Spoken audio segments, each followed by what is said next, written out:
រឿងនាងបដាចាថេរីកាលប្រសាស្តាគង់នៅវត្តចេតពុនទ្រង់ទេសនាអំពីរឿងនាងបដាចាថេរីនាងបដាចាជាកូនស្រីរបស់សេដ្ឋីម្នាក់ក្នុងក្រុងសាវត្ថីជាស្ត្រីមានរូបស្អាតលុះអាយុបាន16ឆ្នាំត្រូវមាតាបិតារក្សាឲ្យនៅលើប្រាសាទជាន់ទី7នាងលួចមានស្នេហាជាមួយបុរសម្នាក់ជាខ្ញុំបម្រើរបស់ខ្លួនហើយកណាត់គ្នាលួចរត់ចេញពីផ្ទះនៅពេលដឹងថាមានបុត្ររបស់សេដ្ឋីមកពីត្រកូលផ្សេងមកចូលស្ដីដណ្ដឹងនាងហើយមាតាបិតារបស់នាងក៏បានលើកនាងឲ្យទៅបុត្រសេដ្ឋីនោះប៉ុន្តែនាងមិនសុខចិត្តរៀបការជាមួយនឹងបុរសផ្សេងឡើយទើបបានបបួលមាណពរត់ចេញពីផ្ទះទៅរស់នៅឲ្យឆ្ងាយផុតពីអាពាហ៍ពិពាហ៍បង្ខិតបង្ខំនេះពួកនាងបានទៅរស់នៅក្នុងភូមិមួយដាច់ស្រយាលដែលពុំមាននរណាស្គាល់នាងនិងមាណពឡើយមួយឆ្នាំក្រោយមកនាងក៏មានកហើយស្រាប់តែនាងមានអារម្មណ៍នឹកឪពុកម្ដាយណាមួយព្រួយបារម្ភនៅពេលសម្រាលកូនក្រែងគ្មានអ្នកជួយមើលថែនឹងយកចិត្តទុកដាក់ដូចឪពុកម្ដាយទើបទៅទទូចសុំប្តីទៅលេងតែត្រូវបានប្តីប្រកែកលុះដល់កចាស់ហើយនាងកាន់តែនឹកដល់ឪពុកម្ដាយខ្លាំងឡើងទើបលួចទៅដោយមិនប្រាប់ប្តីឲ្យដឹងឡើយព្រោះខ្លាចក្រែងប្តីមិនឲ្យទៅប៉ុន្តែជាចែកដន់មានអ្នកភូមិម្នាក់បានដឹងហើយមកប្រាប់ប្តីនាងមាណពបានរត់ទៅតាមរកហើយបបួលយកមកវិញដោយប្រាប់នាងថាចាំថ្ងៃក្រោយចាំទៅលេងពួកគាត់ភ្លេចខ្លួន2ឆ្នាំក៏កន្លងផុតទៅនាងក៏មានកជាលើកទី2ហើយក៏ទទូចសុំប្តីទៅលេងឪពុកម្ដាយម្ដងទៀតដោយការសន្យាពីមុនមកផងទើបមាណពជាប្តីមិនហ៊ានប្រកែកក៏សម្រេចចិត្តជូនប្រពន្ធទៅដោយគិតថាទោះស្លាប់ឬរស់ក៏ដោយកំពុងតែធ្វើដំណើរទៅតាមផ្លូវផងងងឹតព្រាលប្រលប់ស្រាប់តែមានភ្លៀងផ្គរខ្យល់រន្ទះបានបង្អុរឡើងហើយជាចែកដន់នាងក៏ឈឺពោះសម្រាលកូននៅទីនោះប្តីនាងបានចេញទៅរកកាច់មែកឈើនិងអស់យកមកត្រៀបនិងទុកដុតសម្រាប់ឆ្អើរប្រពន្ធក្រោយពីសម្រាលហើយ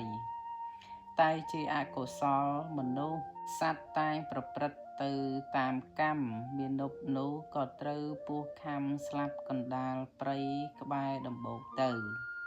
មិនឃើញប្តីត្រឡប់មកវិញកូនក៏សម្រាលមកនាងចាំបាត់តាំងពីប្រលប់ពាក់កណ្ដាលអាធ្រាត្ររហូត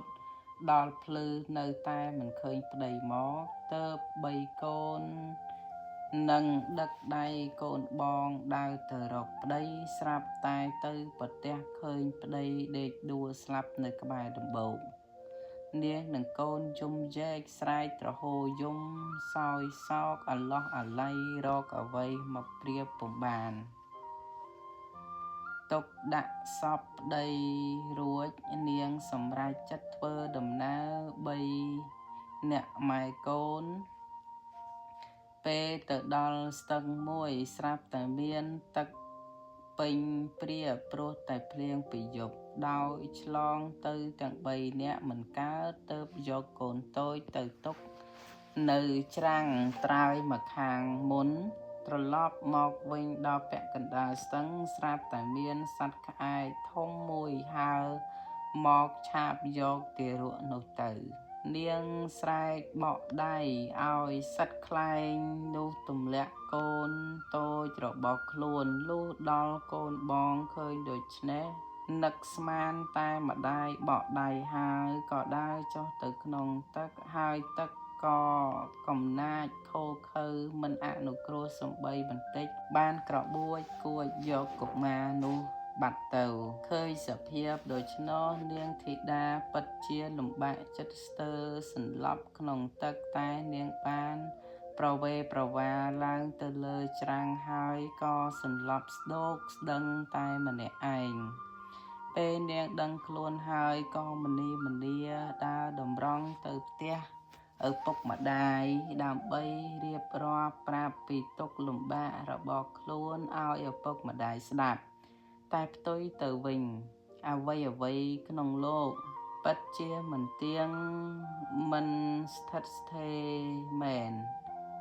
ពេលទៅដល់ផ្ទះស្រាប់តែឃើញផ្ទះរលំអស់ព្រោះតែខ្យល់ព្យុះពីយប់នឹងឃើញគេកំពុងរៀបចំបូជាសពទាំង3នាក់ដែលជាឪពុកម្ដាយនិងបងប្រុសរបស់នាង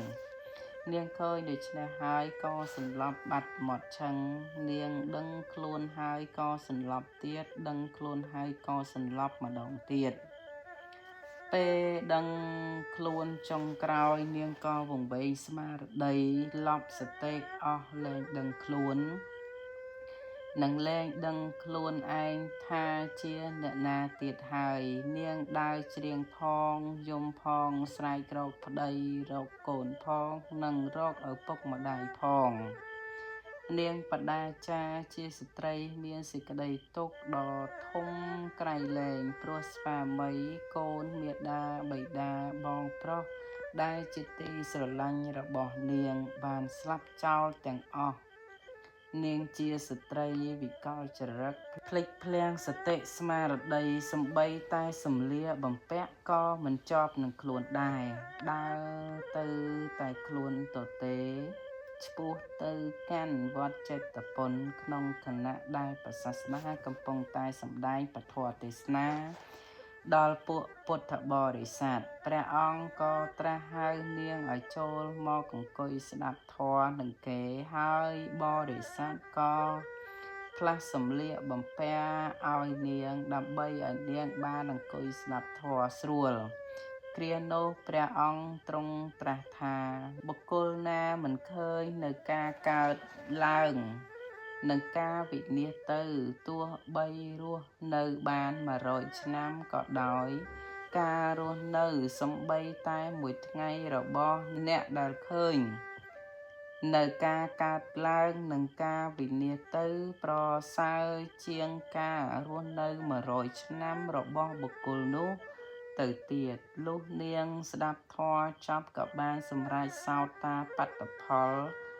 រួចនាងក៏ជ្រះថ្លាបានសម្បួសក្នុងសំណាក់ព្រះនាងពជាបតិកោតមីហើយបានបន្លឺនៅវាចាថាកាលបុគ្គលត្រូវមច្ចរាជក្របសង្កត់ហើយកូនទាំងឡាយមិនមានដើម្បីជាទីពឹងបិតាក៏មិនមាន